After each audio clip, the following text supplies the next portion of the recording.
our job is to make sure that we are maximizing the exposure and maximizing the opportunities for that homeowner so that they can get the most out of that property when they sell it as they possibly can. Looking to exceed their expectations. There you go. I love it. I love it. And that's what you got to do. Otherwise, I don't think I'm doing my job.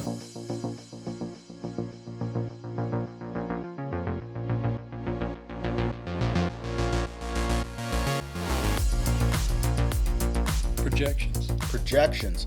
We're here with Kevin Doverspike, RE/MAX Premier Realty, and he wants to talk projections today. Kind of what's happening in the market, real estate market. We're going to talk about what's happening like nationwide, local. Well, we could talk about nationwide, but our forte is our neighborhood here. Okay. So it's important to stay focused on that. And that's what I'm looking forward to, is what's this year going to bring. Okay. Because the market, as a whole, you hear the industry, you keep hearing from everybody how it's just a depressed market and things aren't good and properties aren't selling. And, we're living in a bubble because it's just the opposite for us. Right. Pricing has not stopped going up since 2013. Well, everybody said we were falling into the perfect storm. The interest rates climbed up, low inventory, sellers aren't selling. We're going to see a price drop, and in some parts of the country we have seen that. But before we talk about numbers and things like that, I want to ask you this question, because our audience is primarily real estate agents, and my question to you is, why know the numbers, and what numbers do you feel are important to know in order to be a good agent? Well, everyone wants to know their valuation. Okay. If you're a buyer or a seller. Mm-hmm. In fact, my son ran into this the other day passing out flyers. A couple of people stopped him and said hello, and he talked to him a little bit, and they popped up and said, "Hey, what's the per square foot price of our house?" Well, and his reply was, "Well, I don't know exactly what it is. My father could give you better answers, but it all depends on the condition of the property." Right. So he started talking into it, which was nice to hear, nice to see. But it's important to know what the marketplace is and what's selling out there, because that's how you figure out what you're going to buy something for and what you're going to sell something for. Right. And so now you brought up an interesting point, and a lot of times we do hear that from the consumers as far as, hey, what's the price per square foot?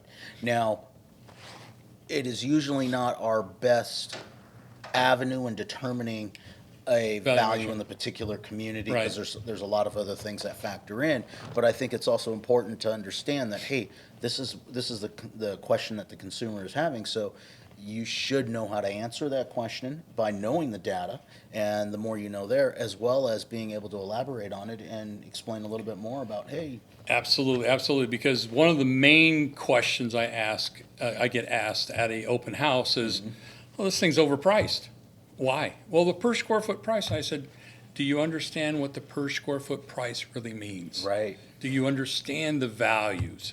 And the average person walking in doesn't have a clue. They've looked at it and they've seen things. Mm-hmm. And I happen to sell in areas where the per square foot price, the last one I sold, and we're not in the beach, we're in Irvine, was $980 a square foot for a 1650 square foot home. Those are some pretty interesting. Well, they're pretty high numbers, and give people perspective. Irvine, we're about as a crow flies, about 6 miles from the ocean. Yep. Master plan community, safest city in the nation. Yeah. Oh, I've told that before.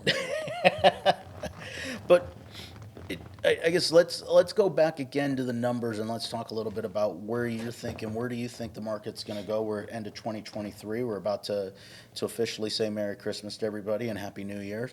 And Merry Christmas. Exactly. And a lot of people are looking into 2024, and there's a lot of talk on the streets on, is the market going to crash? Are rates going to come back down? What's going to happen? What's Kevin's 2 cents and why? My 2 cents is I don't see us crashing, and the main focus is if we stay like we are, we won't see a crash, because the market is such that people have equity. Right. In our last crash, people had no equity. Correct. They had $1 million homes that they bought that were worth $500,000 or $250,000. We didn't see that type of decline in Irvine, but with the interest rates, there's still so many buyers out there. Yep. The last couple properties that we put on the market and sold, we had so many offers, and then we still had people continuously calling and wanting to get in to see the property. And I said, we got enough buyers. I mean, you're not going to come in anywhere crazy like we're already seeing with the Right. crazy numbers. People have a lot of equity, so they can miss a lot of payments, and the bank can take the property back. But if they sold it, they're going to have to give the money back. Right. Because they're going to have equity in it. So we're not going to see that. I mean, it's not happening. I was chuckling a little bit about one of your comments that you made in the last crash. People don't realize that, when we reflect back 2007, 2008, we saw the market dive and take a deep dive as far as basically our home prices were in some places Right. cut in half and Right. even more. And there, every once in a while I'll hear somebody say, that's going to happen again. And I'm like, with the amount of demand that we currently have on real estate, if we had the ability to pick up the phone today and say, hey, I'm selling houses at half price right now, we'd have a line outside. Oh, even if you had homes. So the areas that I service specifically, El Camino and Walnut is my main focus. This is what we do. We pass out flyers, and get all that business that way. Old school, we do some of the social media. Now that my son's coming on, he's going to be a little bit more techie for me. Right. But you look at the valuations and the crash. So in 2007, 2008, 9, 10, and then it really came back in 2013, but we had that 4-year period. We had listings in the Irvine area, we had 1,400. Our inventory this morning in Irvine is 133. So, I mean, it's Which- 1/10. and a lot of people, let's put some reference to this so people truly understand when you're saying that number of 133 population in Irvine. We're close to 300,000. Okay, so when we put it into perspective of how big Irvine actually is to have just 133 homes on the market. Now, granted, it is the end of December and we are going, we're going into Christmas and New Year, but that number has been staying pretty steady as far as down. We got up to about 210, Supposed to say, 215 very low was our 200s. high for 2023. Right. We didn't see anything dramatically, but if you go back just the year previous, we were almost 3 times that that. much, yeah. And so the inventory has really gone back, and then the days on market are still extremely low. 50-60% of all the homes sold go into escrow within 10 days or less. Right. And then we're still seeing 50-60% of the homes selling at list or above. So I'm going to pivot here for you, and you just brought up an interesting point. So we're seeing the homes go on the market, and the majority of the homes are gone within the first week. And so often in this business, we get, well, why do I have to pay you so much money, and why do we have to stage the property, and why do we have to get this thing ready? It's going to sell so quickly, and we know it's going to sell quickly, but why are we going through all that trouble? Well, it's the seller's motivation. If the seller wants to sell the property as is, go ahead and do it. Okay. I've only done a couple in my whole career. I put the properties on the market to sell it for the highest price that they can get. This is their opportunity to do some upgrades. One of the fortes that I have is I flip homes with sellers. Right. I go in and we do, from the floor to the ceiling and everything else in between, the kitchens, the bathrooms, fences, yards. We do all of that. When we sell it, if it's in its as-is premium condition, it is going to drive sales. Correct. And that's what I do differently than a lot of other properties that are out there. We've got other agents out there that are listing the homes 100, 200,000 under the last comps. And when they do that, what have they done? They made themselves a hero because they sold it for 100,000 more, but they probably left $50,000 to $100,000 on the table. And it's an interesting, to each its own that are out there, and we all know this, but are listing a property several $100,000 under the last comp, creating that frenzy. And what a lot of people don't realize, sure, you walk in there during that first open house and you see the frenzy of the line around the corner and people going, but what people don't realize is the people that are there can only afford, they can only go up so much. And that's our price point. Exactly. So Half the buyers can't buy it. it's more than half of that line. Yeah. People don't realize that 95% of the people, maybe 90% of the people that are walking through that home honestly can't afford the home for what it's really worth. And People aren't looking for a deal, Nestor. They're looking for a steal. right. And I get people in every open house saying, oh, this thing's so overpriced. You're never going to sell it. You're not going to do this. I said, well, then this house isn't for you. And I said, I did see this one that Joe over here listed, and it's $200,000 under market, but you're not going to get it at that price either You're right. because everyone's going to, boost it up. Correct. But it doesn't usually work out. And so, I guess, I agree with you with regard to getting the house ready, and a lot of people don't understand that. Our job is to make sure that we are maximizing the exposure and maximizing the opportunities for that homeowner so that they can get the most out of that property when they sell it as they possibly can. Looking to exceed their expectations. There you go. I love it. And that's what you got to do. Otherwise, I don't think I'm doing my job. Okay. So 2024, where do you think the market's going to go? I think it's going to be pretty flat to where it's at, because we were Okay. down last year, Okay. as a whole.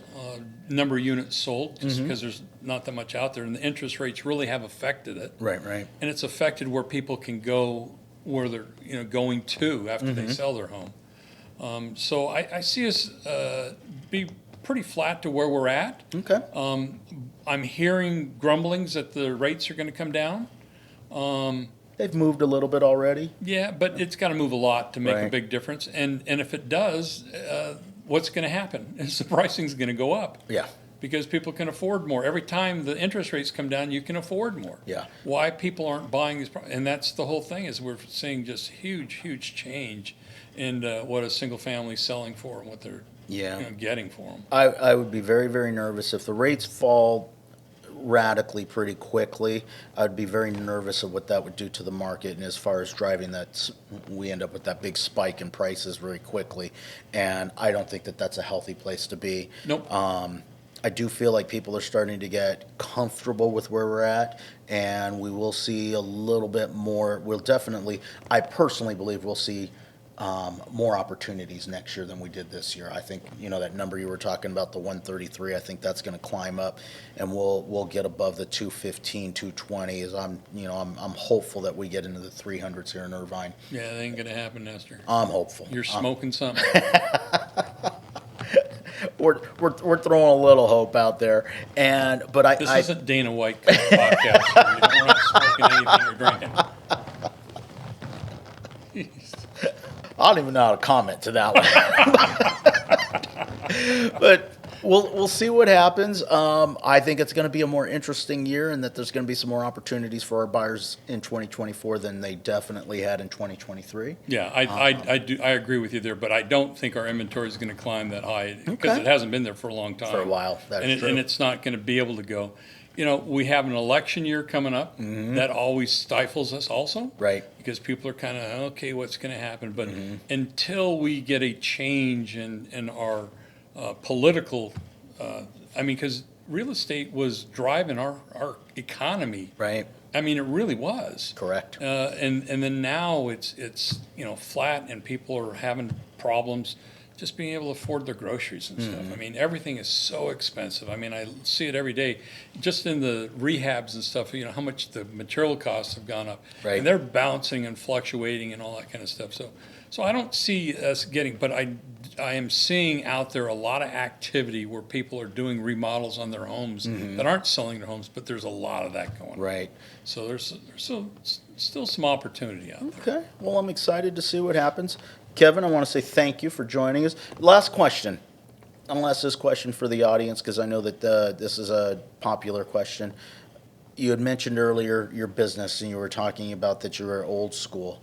Share a little bit about how you've generated business and your business model as far as what what you do to create your business. Well, my business is consistency. Okay. I drop flyers. I drop them on a regular basis. I'd like to do more. It's difficult to maintain that because sometimes you get back-to-backs and you've got other things that you're doing. Right. That's what you're trying to do out there. But, just being out there in the marketplace, people knowing me, seeing me, we do the garage sales, we do all those type things that need to be done. We do the e-waste and the paper shredding and stuff. That's a big event for us. And, you just got to be consistent in what you're doing. You always listen to the old Brian Buffini, don't be a secret agent. Right. And there's a lot of secret agents out there, thank goodness. Continue to do that. So if I heard you right, being consistent, being part of the community, serving the community, and something I love that you said a few minutes earlier was exceeding your clients' expectations. Yeah. So. I mean, it's important to be out there in front of people so that they know what you're doing, and be a value added. Right. I mean, I get lots of people calling for, who do you use for a painter? Who do you use for flooring? Who do you use for, and so even our office, even a lot of our other agents are using the same people that I've been using for well over a decade, and that makes a big difference. It shows you that you really are not just looking for them to come in and sell a property and move on. So. Exactly. All right. Well, thank you very much, Kevin. If you guys have any questions for Kevin or any comments, drop them down below. We will check back and happy to answer them. I'll drop Kevin's information down below in the comments as well. So if you wanted to connect with him directly, please feel free to. Yeah, check out my YouTube channel, Kevin's Talking Real Estate. There we go. Thank you guys. Until next time.